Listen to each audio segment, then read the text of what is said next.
Now that I'm 99% complete with the wiring of the time saver module, it's time to to move on to something else. And before I do that, I wanted to jot down a list of things that I need to think about before I just start doing what I want to do, and that's scenery. So you can see here, I needed to consider what am I going to do with my Digitrax command station? How am I going to get power to it? I also wanted to add a PR24, and where am I going to actually put the Raspberry Pi? And I had considered maybe making something that I can just pick up and put at the bottom of the layout or the module, you know, that's completely portable, but I kind of decided against that. Another little thing that I needed to do, my end caps, I need to make sure that I get my handles. I've got one of them kind of done, but that was when I discovered that they don't flush up against the end of the rayout very good. So I need to notch out some of that, put a kerf in it or something like that, so it butt ups against the end of the layout nice and smooth. And then, you know, I wanted to think about what scenery elements do I want? You know, I would like to add the river. I would like maybe a low hill associated with my structures. I would like a road, you know, through the town. I also have 2 semaphores that I kind of need to think about, you know, where am I going to put those? And then I also, you know, need to think about painting, ballasting my track. And then I've got, you know, my switch stands that I need to think about. You can see I've got nothing for the box lid or the backdrop. All of these things, the box lid, the backdrop, the scenery, those are kind of which comes first, the chicken or the egg, because they kind of directly affect each other. So I decided what I would do is it's kind of hard to visualize things without any 3D structures. So I have created Cardboardville. I went ahead and mocked up pretty much every structure that I've proposed for the layout, with the exception of the cattle pens, because I wasn't sure how to go about mocking that up. That's probably more than I wanted to do. So this first structure here, this is a fine scale models structure called branch line coal. It's got a little lean-to on the back. This is a Campbell Scales model called DeWitt's Depository. And I think I've mentioned before that that's basically going to be one business. You've got, you know, some loads will come into this building, and then of course you're going to have coal coming in and coal going out, possibly in that building. This is American Model Builders, I think, American Model, something like that. It's the United Farmers Co-op. Pretty simple building. This is Bantam Model Works, Oakboro, Hay and Grain. This is Amos Cutter, which is a Bar Mills model. And then next to it is an Interaction Enterprises model of a tobacco shop. And I'm not sure about the Amos Cutter. It's pretty wide. I'm thinking I might not build it and get another model similar to the tobacco shop there. I think I might even be able to get 2 models in there in the same space of Amos Cutter and make it look a little more, I don't know, like a street row. And then this is another Bar Mills model. I think this is Whistle Stop Junction by Bar Mills model. And then, of course, this is another fine scale miniatures, not miniatures, fine scale model. And I can't remember what the name of this is. I've called it Lael and Son because that's what it's going to be on my layout. And I've gotten started on it. I've done quite a bit of work. The roof and some of the other details is all I've got left. Well, if you look at the toilet in there, you can see that Gary doesn't let Brad do any cleaning at all because, you know, if Brad is cleaning, Gary's not making any money. So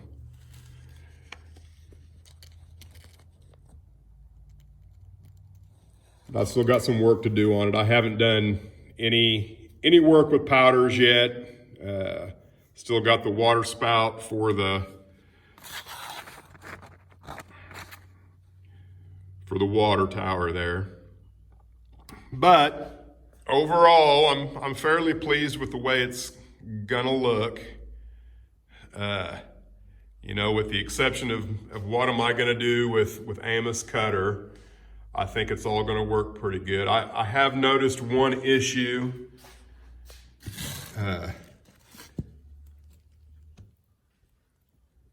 And that is my tolerances on the back side of the station there is no bueno. That's gonna hit.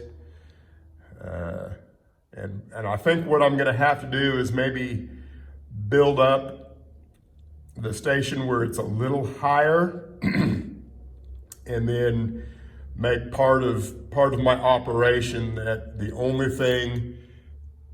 cars that Lael and Son will receive is flat cars.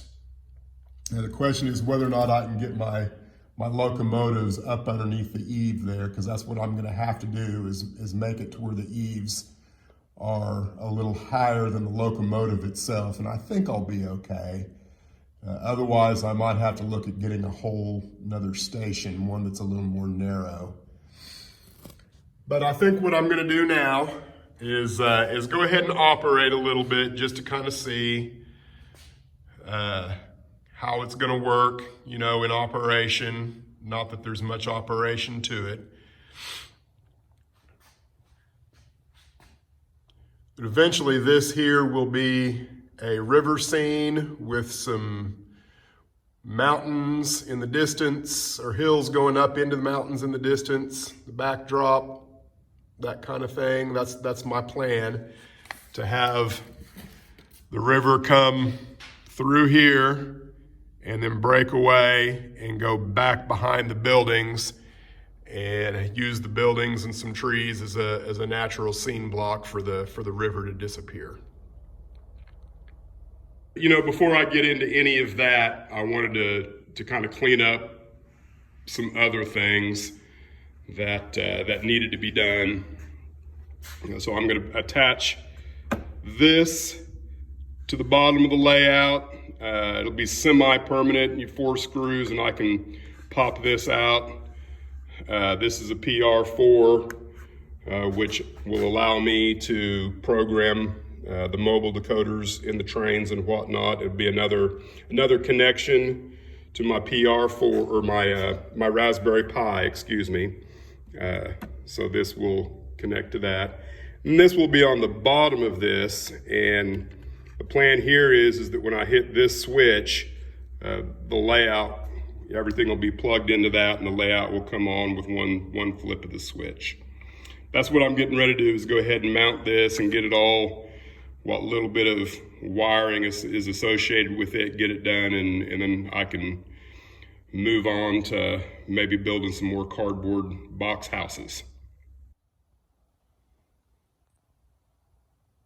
Okay, we're looking at the far right end of the layout. I've got my Raspberry Pi, my DB150, and then the PR4. And I've got everything hooked up. It's all working. I can now run my train with my phone. I don't have to have any physical connections to the layout.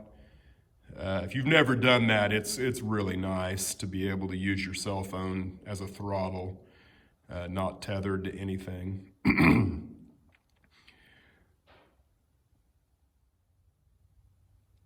Now the bottom side is still a mess. Every wire I've got coming and going from my electronics is, 10 times longer than it needs to be.